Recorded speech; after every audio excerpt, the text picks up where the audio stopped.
Hey guys, my name is Matimio, and welcome to another episode of Field Test. It's been quite some time since I've done a episode. I kind of took a break from it, but I wanted to bring it back because it's a really fun series. It gives me a chance to interact with you guys, and if you're unaware of how this series works, basically, you guys down below in the comments section let me know what weapon setup you would like me to try, so what weapon and its attachments, all that good stuff, and then I will let you know why I liked or why I disliked that particular loadout in a future episode. And for today, I'm going to be using the G36C with the heavy barrel, the bipod, and the Cobra sight attachments. I'm not really sure if I missed the buff on this weapon because I remember a really long time ago when the game was released, I tried it out. I really wasn't all that satisfied with it. I found the recoil to be very unmanageable. I didn't think it had a lot of killing power, and so I just dismissed it, and it's been gathering dust for months now. I haven't really tried it out. But recently, I picked it up, well, of course, for today's video, and I really like this weapon. Like I said, maybe it hasn't been buffed, and I was a noob back then. I didn't understand Battlefield, and I was just terrible. But I think that they did give this weapon some loving, and I like what they did with it. I mean, it still has some aspects that I'm not a fan of, but in general, it's a really fun weapon to use. So first off, this weapon statistically is very similar to the popular AKS, which is the long-range weapon for the engineer class, with some exceptions. So I'm going to kind of breeze through the statistics very quickly. I'm not going to go into the super minute details. This game's been out for a really long time. But it's got the standard damage model, 25 damage up close or at 10 meters, and then it's going to drop off to 14.3 around 50 meters.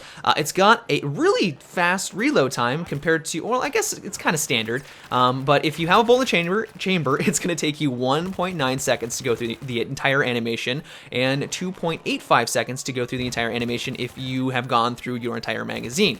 But where things really start to get interesting is when you take a look at its recoil numbers. It's got a vertical of 0.28 and a horizontal of 0.3 on both the left and the right.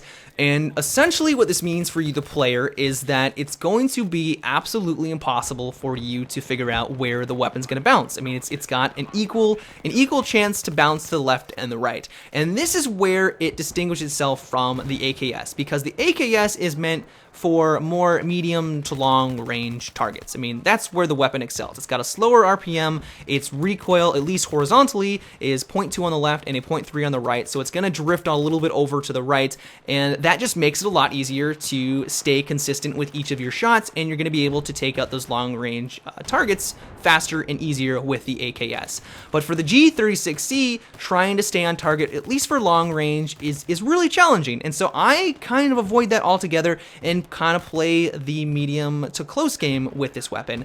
It's got a fairly fast rounds per minute. It's got an RPM of 750, so it's going to do well in those situations, and because of the equal recoil, or the equal horizontal recoil, all you really have to do when you're in those situations is point and click at the target, manage the horizontal slightly, and then just kind of hold down the trigger. And because it's going to bounce back and forth equally, there's literally nothing else you can do. And I don't want to say it's a noob weapon by any means, but if you're in those circumstances, you literally just point and click and the target dies. It's awesome. It really takes a lot of the guesswork out, or I guess there's really no guesswork because it's just completely random. But it's a really fun weapon to use. I should mention though that one downside of it, if you do just want to use this thing up close, you will be at a disadvantage if you go against someone who is using a faster RPM engineer weapon like the MTAR or an assault rifle like the AEK or the F2000.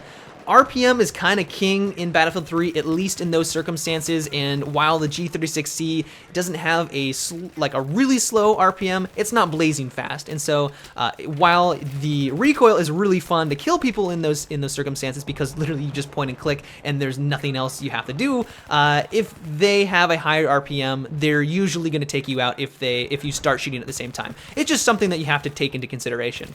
As for your attachment recommendations, I think that they suit the G36C perfectly. I mean, the heavy barrel is going to increase your damage at medium range, it's going to increase your accuracy, and overall it just suits the weapon fantastically. I mean, that's where the weapon excels, at medium range, and to have an attachment that is just going to make you excel even more in those circumstances, you cannot go wrong with it.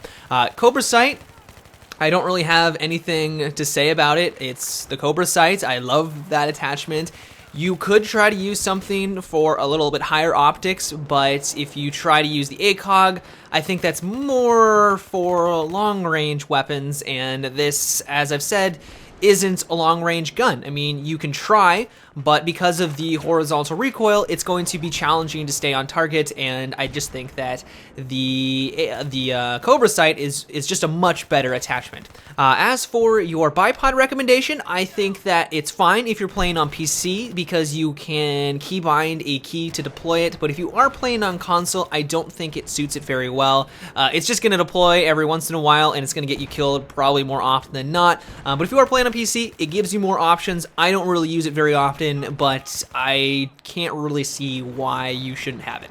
But overall, I am very glad that I gave this weapon a try again. I wouldn't say it's the best engineer weapon out there, but if you're looking for something that doesn't require a whole lot of thought process, you just kind of want to point and click at your enemies, and or maybe you're just newer to the game, then I would highly recommend the G36C.